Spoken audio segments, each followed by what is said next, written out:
Wave it from a track to a plot full of acres. Do it for the farmers and the producers and the makers. What we even here for? Occasionally I ask it. I know it's more than struggling, anticipating the casket.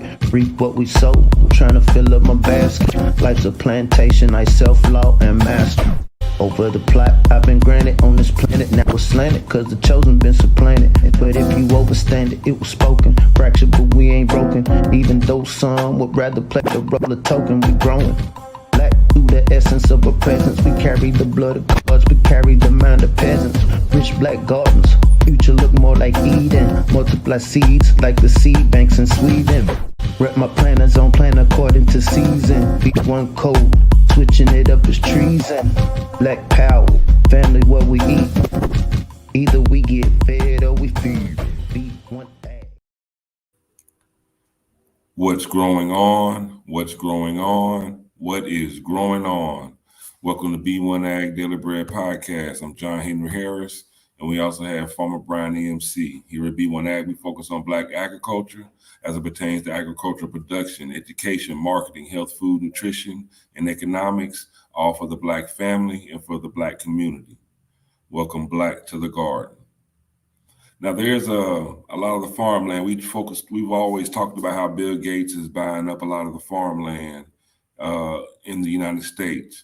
Matter of fact, he's bought over almost 250,000 acres of the prime American farmland in this country.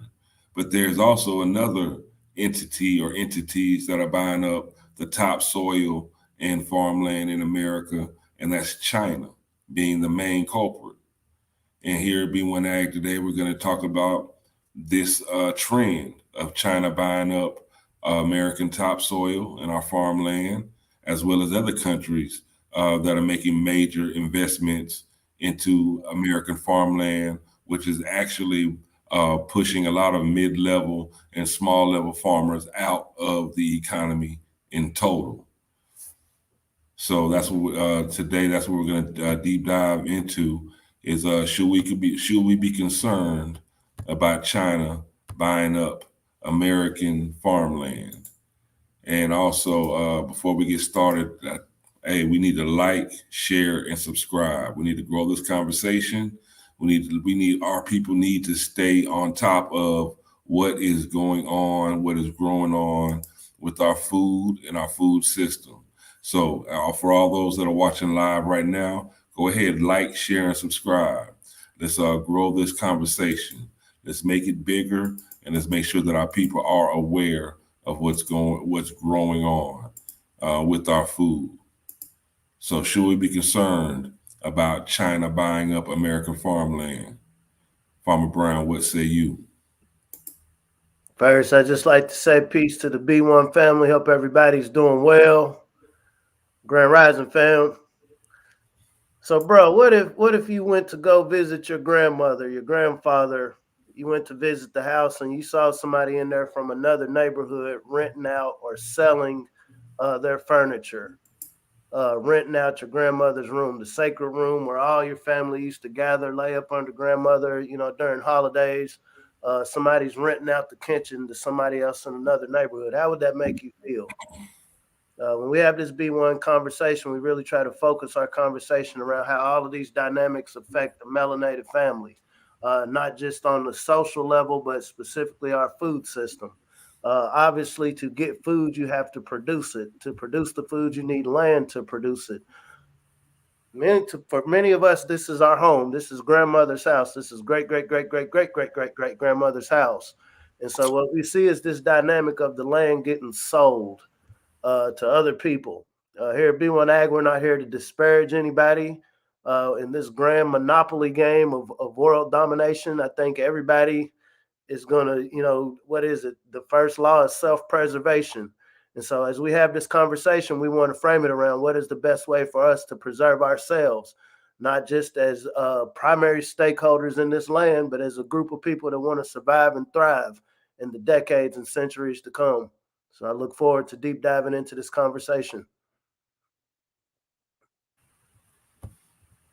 Now, one article I want to reference is Politico.com. They have an article saying that China is buying up American farms and Washington wants to crack down.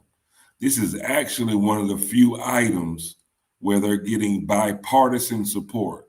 Both Democrats and Republicans are pushing for the country to stop allowing foreign nationals to purchase American farm operations, but more importantly, they're receiving taxpayer subsidies while doing so.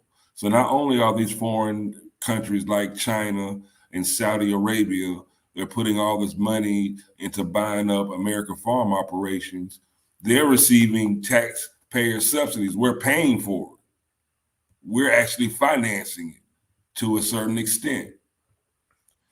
The article reads, the push to drain China's influence from the U.S. economy has reached America's farm country, as congressional lawmakers from both parties are looking at measures to crack down on foreign purchases of prime agricultural real estate. House lawmakers recently advanced legislation to that effect, warning that China's presence in the American food system poses a national security risk. And key Senate lawmakers have already shown interest in efforts to keep American farms in American hands. You ever watch Scooby-Doo Red Herring? So this is an issue. We know China owns 5 of the major ports, specifically on the West Coast, right? And I think this is also a learning lesson for the B1 family. What are the things that China is doing to gain this dominance right around the world? And it's really inserting themselves into the food system, specifically through the distribution networks. Like I said, this will be the ports and then buying up the farmland. But when we think about this concept of red herring, and so Canadian investors hold the largest share of American farmland. We know there's 900 million acres total of American farmland. And I'm glad you put this up. Melanated families are losing 30,000 acres a year, while at the same time, Canadian investors hold the largest share at 29%, with the Netherlands, Italy, Germany, and the United Kingdom collectively owning another 33%. The remaining 38% is held by entities from almost 100 other countries. I encourage the family to fact check us. We're not Chicken Little saying the sky's falling. This just is what it is. Like I said, when you value something, you tend to protect it. One of the reasons we try to advocate for really supporting Black farmers, figuring out how we can reassert ourselves in this industry, because agriculture is dependent upon land. Land is obviously the main component of any sort of agricultural operation. We do promote being able to grow in urban areas through urban gardening. This is why we do the How You Grow Your Own, healthyblackfood.com. But when we look at the broader landscape of agriculture, what happens when all the land is bought? Like you said at the beginning, bro. Okay, so you have people like Bill Gates. I guess on his passport, he does have American. And so, yeah, I'm going to buy 260-some thousand acres of prime farmland because I'm American. But then we have that discussion about, okay, now what are you trying to do with this? Are you trying to spray it with a special sauce? And so I think these are conversations we really need to have, not just for the sake of, just a conversation, but what are the action items we can take behind this? Just reiterating the statistic you just put up. And so we know every year melanated families are losing 30,000 acres a year. And so we have to look at this trend. This neighbor from another neighborhood is coming in buying more stake of grandmother's house, of grandfather's house that they worked hard for. They sweat for. They didn't get the same help that everybody else got to build that house. Yet every year they're losing 30,000, we'll say inches if you want to put it in the scale of a house. They're losing 30,000 inches a year, whereas you got these, we'll say economic colonizers coming in, gaining more, buying more. And so as a melanated family, how bad do we want to protect grandmother's house? And for me, more importantly, how bad do you want to eat? How bad do you want to have control of what you can eat? And how bad do you want to control the amount you're able to eat? Because the more and more people, as our food system is getting dispersed by countries all over the world, and again, self-preservation is the law. Do you think that they're going to be just over generous about making sure that we have something to eat too? China's stake in a $1 trillion industry in North America. Let's put this into perspective here. You don't have to be a mathematician to understand this. By the start of 2020, China owners controlled about 192,000 agricultural acres in the U.S., worth $1.9 billion. And this is land used for farming, ranching, and forestry. This is from the USDA. Fact check us. I wish we was wrong. In this same time span, so black sales in agriculture represented 0.2% of this $1 trillion industry. Melanated farmers only operated 0.4% of U.S. farmland. Meaning if I'm operating, it means I'm generating revenue, but the revenue being generated is literally 0.2%. And so, when we're talking about this thing of land protecting grandmother's house, it's one thing, the legacy of, hey, we want to keep this within our family, within our lineage, within our tribe. But then we understand that there's a value here. There's an intrinsic value in this home, whether you're looking at the legacy aspect of it or the fiat. When we think about being able to, absolutely, brother, absolutely. And this is something, we have this conversation. It's easy to talk through screens, but this is something that has to be addressed. Because every day that we don't talk about this, and not just talk about it, but figure out ways individually, as communities, as groups, every day we don't figure out, now how can we support some of the people who are in this fight? This fight isn't for everybody.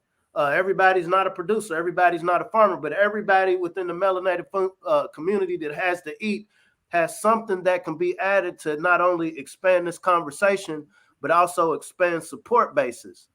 Because these farmers, we think about the elder John Boyd Jr., Shirley Sherrod. We've had a lot of advocates out here, screaming at the top of the hill about the problem that a lot of the melanated farmers are facing. But if you're only talking to the people in the ag community, you're preaching to the choir. They already know about it. One of the purposes of B1 Ag is, how do we reach more people? It might be 10 people we reach that might have a megaphone that can reach a couple hundred other people, if they understand the dynamic of what's going on.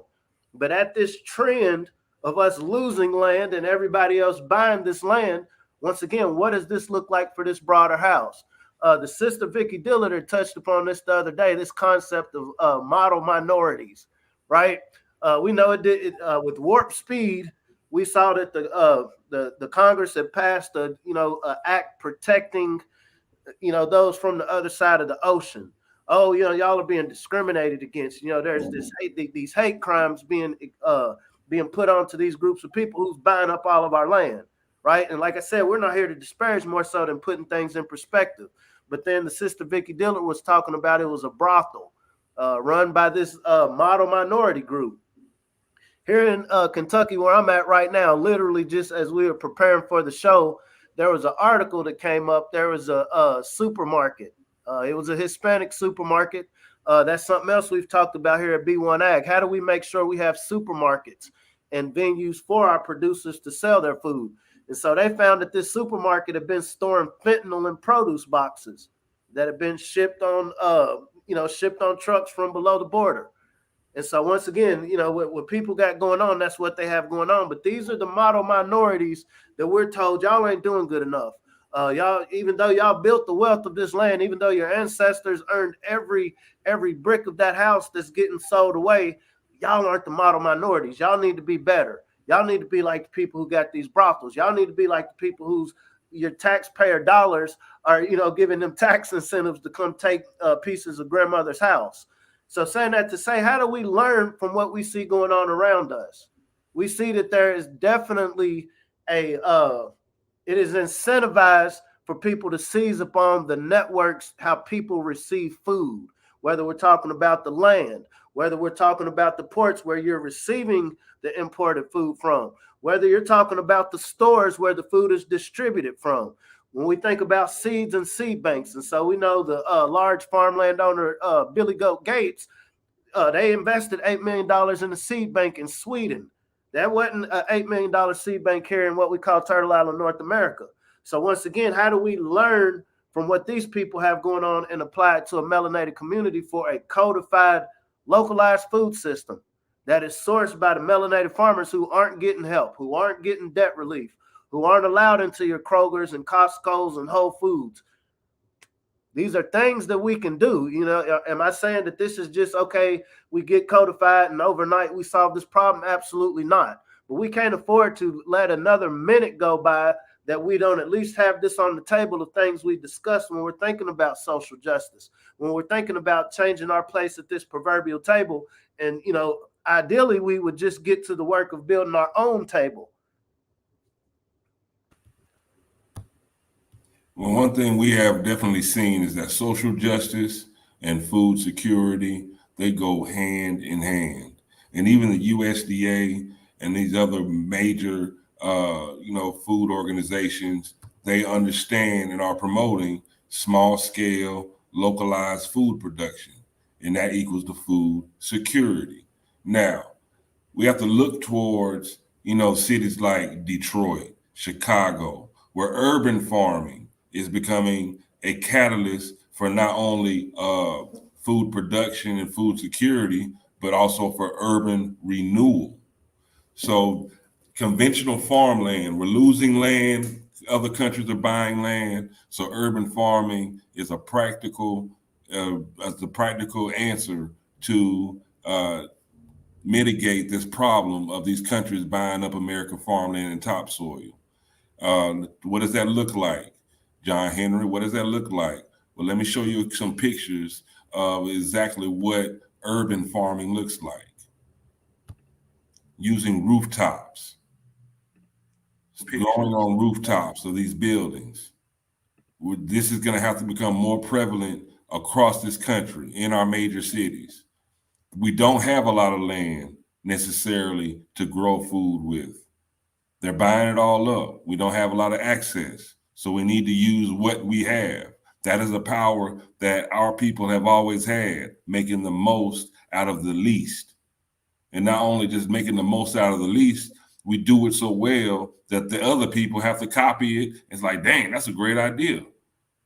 Even the food program that was started by the Black Panthers was adopted by, the school systems across this country.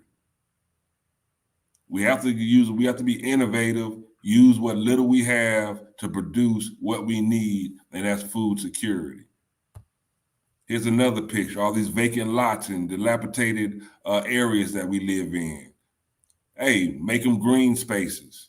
Put in your high tunnels, your greenhouses. Grow food right there in the middle of the hood. That's where the people that need the food, that's where they are. They're in these urban sprawls, these areas that are in decline. We can bring it back with agriculture. This is what small scale localized food production looks like. Putting up your high tunnels, your caterpillar tunnels, to where you can grow year round in the hood, in the city. Because conventional farming, it's just becoming less and less accessible to our people for conventional farming. And then the farmers that we do have that do have a lot of land and are practicing commercial farming in the conventional way, they're still being locked out of these large subsidies and contracts. All I'm saying is if we don't want to starve, we're going to have to grow our food. Again, this is a building where you see it's boarded up, but the people in that community have taken it upon themselves. Hey, y'all can board up all these buildings, but we're still going to grow food.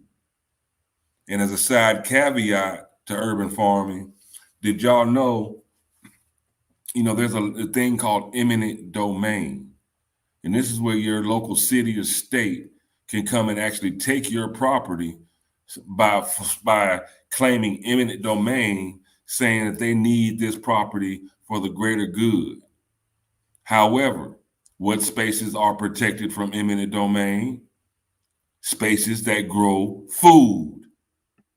So this land grab that is that's happening against our people and the land that we do own can easily be mitigated simply by growing food on them. They can't come take it. I have a cousin Tanya Washington, Professor Tanya Washington down in Atlanta. She's a law professor at Georgia State University. She's been fighting to keep her home for the last 10 years as the city of Atlanta has decimated this all-Black community in Atlanta called People's Town. You know, they've taken all the homes except for 2. And that's my cousin's home, and then there's another family there. They're the only 2 homes in this original community, it's a Black community left. And they took the homes using eminent domain, saying that it was a flood risk. However, if it was such a flood risk, it didn't stop them from gentrifying that area and moving in people of other colors. And now even the Atlanta Falcons, they want the land, you know, to build facilities on it. But they took it from the people that own it.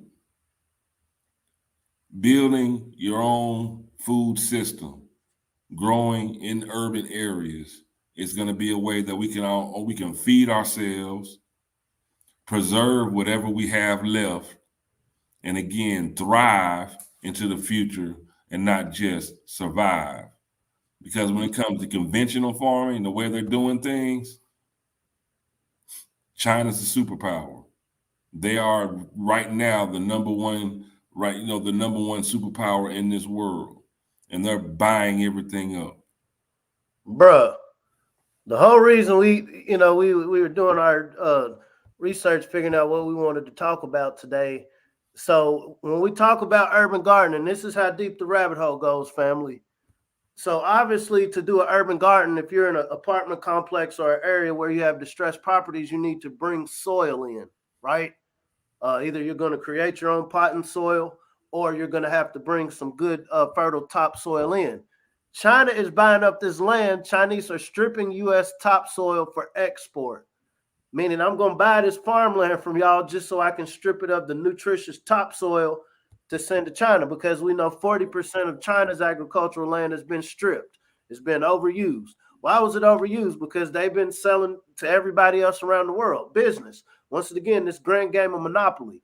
And so instead of us, going local, instead of us, using more sustainable practice, no, us as China, because we see that the powers that shouldn't be in North America are willing to sell every bit of the granny's house to anybody that's going to buy it. And so they're getting this land literally to not only grow their own food on it, but also to export the topsoil. Did you know that the U.S. actually imports soil? Because we're selling away our good soil, we're importing lesser quality soil. U.S. farmers imported 27,400,000 metric tons of lesser grade topsoil from Canada and Central America. This was in 2019. And so if we understand this concept of, okay, there's obviously a higher strain on this food system, and we think of shipping disruptions, this dynamic has only increased where there's a bigger demand for this topsoil, right? And so once again, okay, we want to grow in urban areas. This is why when we have this conversation, okay, maybe everybody's not a green thumb, but maybe you're able to go in with a group of people to make sure you're protecting the area.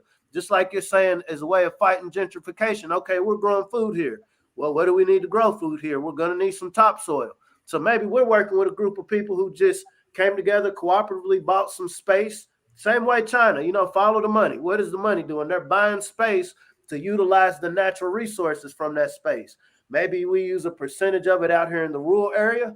Maybe we work with some of the people with CDLs and got access to trucks to import some of this topsoil in the cities, the urban areas where it's needed to grow. Well, we're supplementing people's diets. We minimize the distance from having to ship produce or meat from the rural area to the city. These are conversations we're going to have because we see entities around the world are already, they're carving up. They've already carved up. I don't know if you ever saw that image of Africa. It was an old image, but it showed the Belgians and all the different ethnicities cutting Africa up. That same image exists today.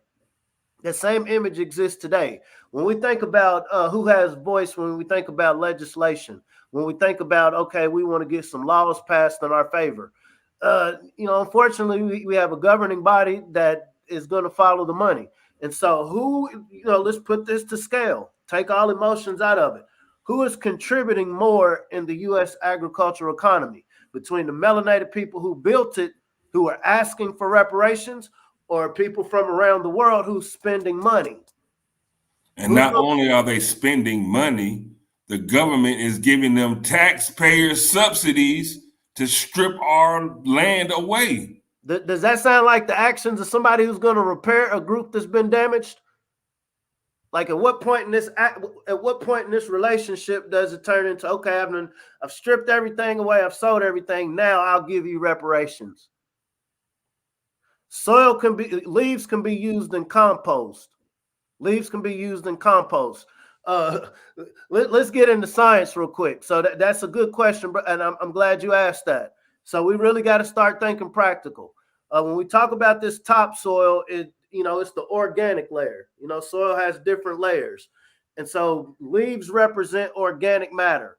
If you have a leaf and you crush it, that's only going to be so much. So yeah, you need a lot of leaves. To just spread leaves out on a garden or your growing space, you're going to need a lot more.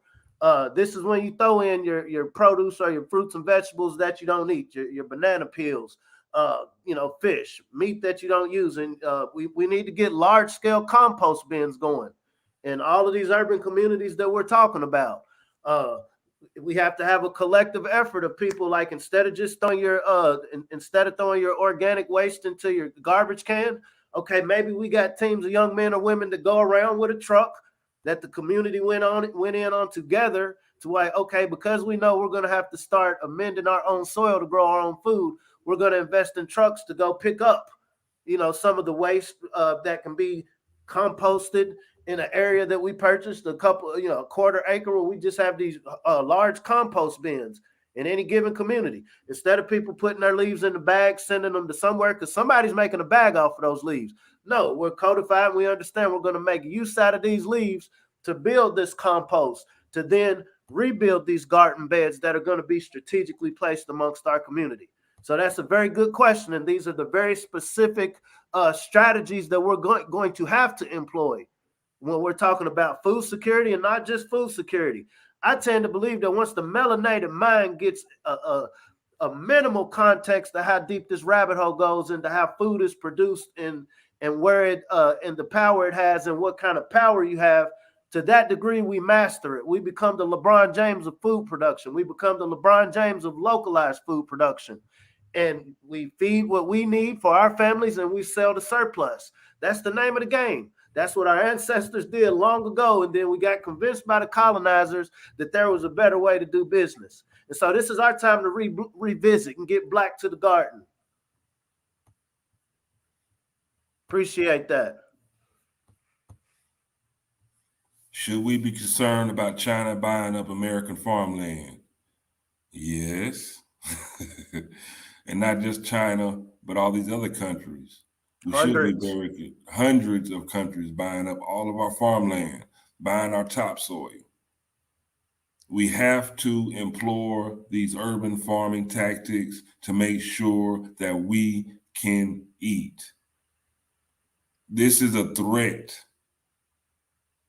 It's not even just a threat for the Black community. It's a threat for all American communities, actually. But if it's a threat for all, please know that it's even more of a threat for us. And we're not paying attention to it. This conversation is not big enough yet. There's not enough action being taken place. We need to reassert ourselves into this ag space, into this agricultural space, into that whole industry. Because nobody's going to feed us or be concerned about feeding us except us. If you know of a Black farmer, get to know one. Get to know them better. Find out ways you can help them out. Find out how you can get involved. I'm going to put in the chat, in the live chat, for those watching live, I'm going to put the link to,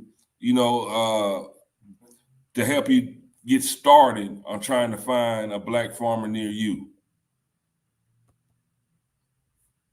I'm gonna put that link in the chat, y'all, just to help you get started. but we need to look into building our own raised bed gardens, barrel gardens, container gardens, aquaponics, aeroponics. We're going to have to educate ourselves on this. This is why we have healthyblackfood.com to teach you how to grow your own food. This is the seed, planting the seed to help us grow our own food. This is a very big problem. Other countries, we're shipping the majority of our food from outside of the country. And then those countries are coming into our country and buying up all of our farmland and topsoil. What's left? There's not going to be anything left for us to eat but Soylent Green. We haven't talked about this new step show on Pyro. We haven't talked about the new step show, and so that's obviously going to affect food security once again. We see that some measures are being taken in Austria, other places in Europe. We see that I think the president of the European Union is like, man, we need to start, forcing some things. Don't let these people go to a grocery store and eat. We want to keep you healthy, but no, you can't go to a store and feed yourself. And so here at B1 Ag, our thing is if you stay ready, you don't have to get ready. If you're producing your own food, then guess what? You can weather whatever might be coming down the pike. And once again, the beauty in that, the optimism is if we can master being able to feed ourselves in such a tumultuous time, imagine what we bring to the table after the smoke settles. Because, nothing lasts forever. I hope the melanated family isn't being, there's this magic going on. There's this magic going on, putting people in this scared mindset. This is a powerful moment for us, family. There's never been this much disruption to where there's no resistance from us doing for self. There's no resistance because these people know to the degree that these melanated people start waking up, we're going to fall back and watch what they do. And we got the benefit of history to know, okay, first we're going to protect what we're doing and we're going to put a tax on it this time. This time we know that the Pilgrims didn't come for good reasons. And so we're going to make sure, because we're the mothers and fathers of civilization, we understand, this whole game is about feeding and providing something useful to others. But at the end of the day, you're going to pay us for this time. We're not going to do this for free because we had the lessons of what we see you're doing with grandmother's house now. And so for the young ladies, for the young men now that will be grandfathers, grandmothers later, we're not going to set this house up to be exploited like this. And we're on the precipice of this opportunity right now. The canary is out of the cave, and we see the canary got dust all over it. It ain't a pretty little yellow canary anymore. We see it. The writing's on the wall. You don't have to be literate to understand, like, hey, y'all, the world is changing. Now, what are we willing to do? What are we ready to do as a melanated family, as a group of people who want to eat, who want to get to the next day and thrive going into the next decades and century? What are we willing to do to get black to the garden, get our prints in the mud? Are we ready to start supporting melanated farmers? They don't need our pity. They don't need, likes and shares. Spend some money with them. We're going to, when these phones come out, when the shoes come out, we make sure we're going to find the store that sell them to us. Some of these stores are going to keep you outside for hours in lines waiting to get a pair of shoes that as soon as you walk up the street, get some gum on the bottom of them, they're devalued. There's no outside of somebody saying, hey, you got a nice pair of shoes. There's no value in that, right? But we're going to make sure we find where this is being sold. And so with that same energy, can we find the few melanated farmers who have been the warriors, who have been the soldiers that's been able to keep this small percentage, this 0.4% of arable American land? Are we going to be able to find them? Do you have something for sale? Do you have an initiative? When you think about organizations like National Black Farms of America, for example, Bugs, Black Urban Growers of America, these are organizations that they can use all of the help that they can get, because not only are they actually producing, they're teaching other people. They're creating resources within their communities. This isn't a thing where there's one leader. The code is the leader. The code is we want to eat, not just eat literally, but metaphorically. There are bags within the system of how people eat. Watching China and these hundreds of other countries, we see that, oh, y'all ain't worried about this technology that all of us are buying. Y'all aren't sitting up in front of your screens, trying to be entertained. Y'all are literally buying up the infrastructure to feed the world. And so as the mothers and fathers of civilization, what are we ready to do? Are we ready to compete? Are we ready to get on the court in this grand game? Here's just a list of some of these Black growers, preppers, and organizations that you can find. I encourage you to go back, and if you must, even if you have to press pause on this video just to write some of these down, do that. I try to put as many direct links as possible as I can, but again, this is a moving podcast.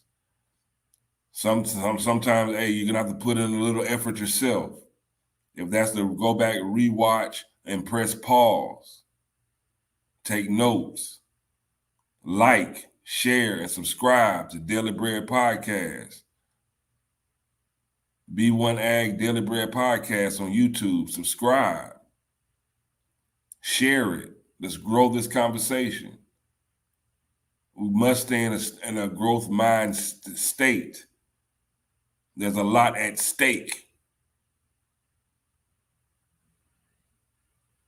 They want your steaks grown in a petri dish. By self-replicating robots. I don't know if you saw that news story. We'll touch on that another time. I know some of the family saw this news story. So there's these self-replicating robots. Dr. Boyce the other day was just talking about how there was a mathematics strategy put into why we're even having this discussion today. And slavery didn't end, this concept of slavery didn't end because there was suddenly this epiphany like, hey, this is a bad way to do business with these melanated people. It wasn't because of that. There was a more technologically advanced way to do it to where we don't need this labor no more. So before I get in reparations, I'll bring somebody else in from somewhere else. Before I get in reparations, let me come up with some new equipment. It don't matter how much land and resources I got to destroy to build this new equipment. Let's get these melanated people out here because we know once the melanated LeBron wakes up, we know what it means in the game. And so now the next move, like I said, I encourage the family to look this up, self-replicating robots. That sounds very sustainable. That sounds very righteous, right? The writing's on the wall. Peace, sister, peace. Hope everything's going well with you. Of course, they're not sending alerts, but we believe that the people who need to hear it will hear it when it's time to hear it. B1 Ag, we're a trumpet. We're blowing the trumpet. We're not the only voice. There are a lot of voices out here doing this, and everybody's voice matters, whether you're doing it from a screen, whether you're doing it in your community. There was a brother that reached out yesterday, and I mean, it warmed our heart, brother Nathaniel Lockridge. I don't know if he's on here. He's in Texas, and he was like, man, we played a podcast. Now, everybody I work with, all of us are, codified around we're going to do gardens this year. And this is what this is about, this golden spiral, exponential growth. And everything starts with the seed because we all have power wherever we're at. Whether I'm in an apartment, a duplex, whether I'm in a rural area, whether I'm in the suburbs, wherever I'm at, I can make use of the resources that I have available to me. The shadow ban is real. The shadow ban is real. But once again, that is this concept of the canary in the cave. That is the canary in the cave. We will be reminded of everything ratchet. We will be reminded of everything that distracts us from this grand game of feeding the world. We know that we have an ancestral genetic advantage when it comes to feeding the world. And we have the experience of the past to let us know we need to put a tax on it this time. Put some respect on the name, put some respect on the game. And speaking of that canary in the cave, that canary in the cave, that's about that canary is supposed to, send an alert. Again, we state that the B1 Ag Daily Bread Podcast, we're blowing this trumpet for food security. Now, that canary in the cave, it's chirping. Chirp, chirp, chirp, chirp, chirp. We're chirping. But it seems like, do you want to wait until that canary falls dead before you pay attention? Do you want to wait until the canary falls dead to pay attention? Let's pay attention and heed. Let's take heed to what's going on. Supply chain disruptions, food shortages, less food, less just products, period, available on your shelves. There's something going on. That bird is chirping. The bird is chirping. Let's stay ahead of the curve, y'all. Let's get these seeds in the ground. Now, yesterday, now. Let's not wait until the stores are completely closed. Let's not wait until they like, well, all the stores are closed. You have to go to these FEMA camps. And we don't have any kind of emergency preparedness teams, CERT teams, available that are protecting our best interests. We got to do some things for us, y'all. Nobody's going to save us. They're not going to save us. Sister, I saw a comment. They're putting up cardboard images to cover up the empty spaces on these shelves. This was a story that came out last week. It was actually a national story. But literally, they're in stores now. Okay, we can't fill this space, so we'll just put up some cardboard boxes because we don't want people panic buying. Either it's because they don't want the customers panic buying, or you got something to hide. But you can't hide a plant growing out of the ground. You can't hide a plant growing out of your containers. And we control that. We have power to do that. We have the power in our hands. Absolutely. And we know those are between 25 to 40 days you can harvest them. Going into what they keep telling us is this dark winter is being resourceful. We know we eat. And so are we putting energy into creating what it is we eat? And not only this dark winter, as Let's Go Brandon is calling it, the actual almanac is calling this winter a season of shivers.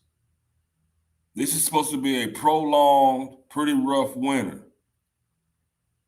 I'm in South Georgia. Luckily, winter it's not that bad.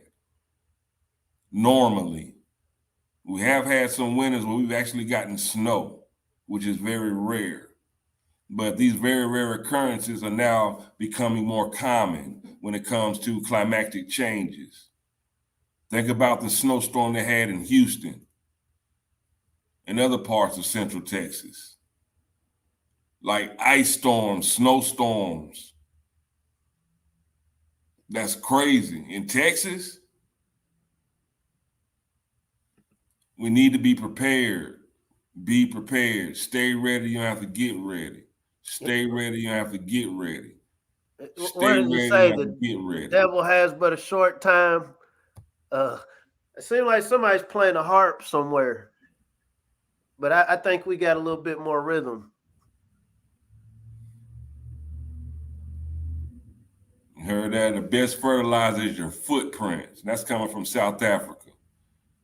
Prints in the mud. That's the only way to play it. It's a dirty game, but somebody got to play it.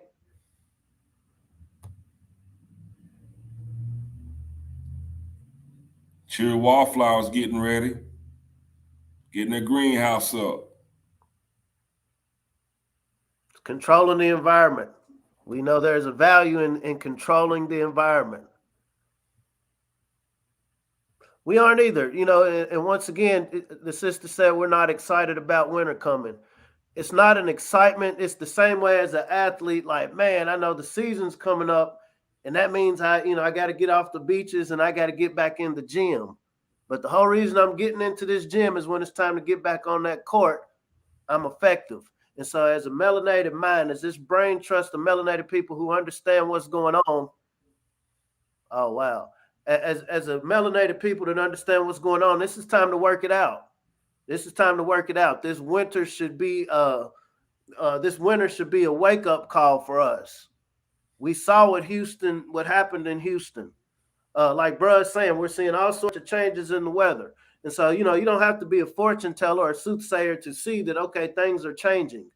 And so, once again, this gives us an excuse to change the way we're looking at it, change our approach. Now, do I go into uncertain times asking people who don't have a clue themselves how to get through these uncertain times, or am I going to codify with like-minded individuals who understand, okay, there's something we can do about this? Setting up a greenhouse, setting up our containers, storing our seeds, making sure we're stocking up on all the information possible, just in case the grid goes down. The sister said Edison power. I keep hearing murmurings of power going down as well. That could be man-made. I've seen stories about meteorites hitting. Who knows what it is? But what we do know is things can drastically change. And whatever this change is, we know that we have to eat. And we know that the power is in our hands to at least be able to feed ourselves, if nothing else. Everything else, okay, we've eaten, we've kept ourselves healthy, we've protected one another. Now, we know the spring will come. If the spring don't come, then there's no use of us talking about it. But I think for the millions of years that Tierra Madre has been here, the spring is always going to come. And so are we preparing? What do they say? Study the ant. The ant is constantly in the motion of preparing. So come wintertime, I'm cool. The squirrel, I got my nuts, I'm cool. So whatever happens outside, I've done my due diligence. I was on code. If you want information about how you can help get prepared, hit us up at b1aghiphop@gmail.com. We're very responsive. We'll distribute whatever information that we can to help you make sure that you are prepared for not only this winter, but also the ensuing spring, that we are having faith and just confidence that will come. Because we have to get to growing. We have to grow.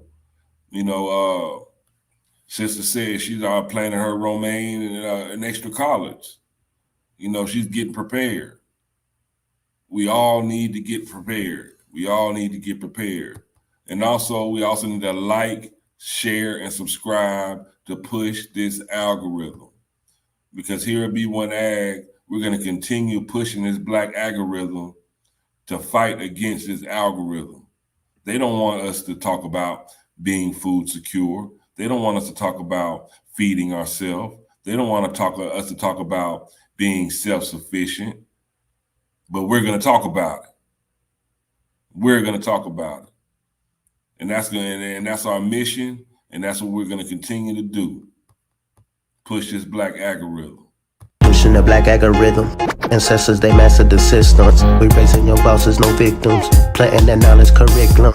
Blessing the boots with the nutrients. The darker the berry, black Nubian. Dropping receipts like I'm Julian. The streets with that boot like Peruvian. Trapping the merch and the fruits and the veggies. CSA boxes, my package is heavy. Ship across town in the bed of my Chevy. Printing them up, growing hard for that baby. If you stay ready, you ain't gotta scramble. Bet on black farmers and growers, no gamble. Reclaiming our pain cause the game is in shambles. Blessed with that melanin, carry the miracle. Mothers and fathers of civilization. Black to the garden with food cultivation. Building back better through black innovation. B1 community growing the nation. Genetically designed to be the dopest. Stoking that growth mindset. Codified, now we focus. Farming on back on track. Lead the fam, break bread with them. Pushing that B1 algorithm. Now watch me get them. Pushing that B1 algorithm. Lead the fam, break bread with them. Pushing that B1 algorithm. Watch me get them. Pushing that B1 algorithm.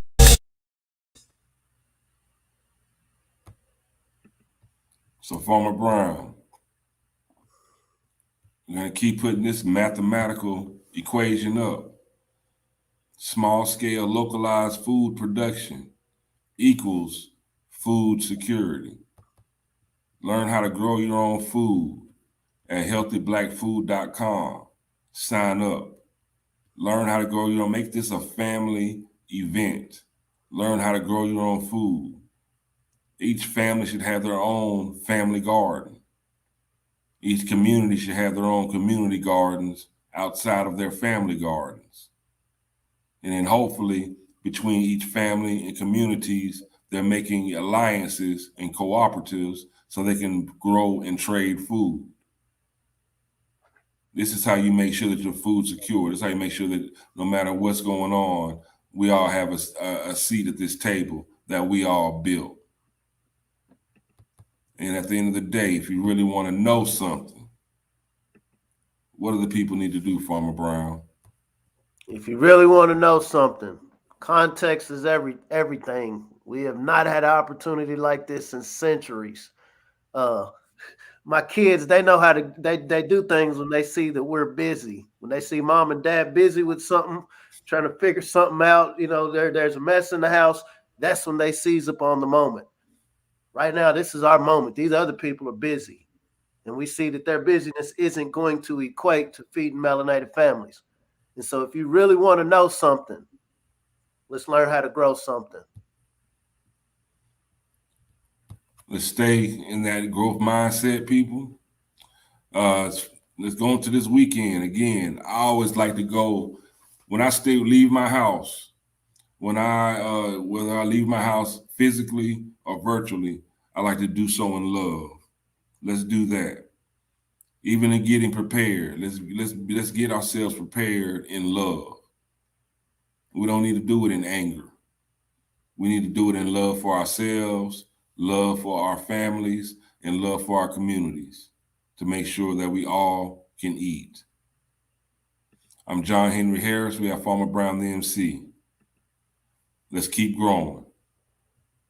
Until next time, this B1 Ag Daily Bread Podcast. Like, share, subscribe, and we'll see you next time. See you soon. Peace.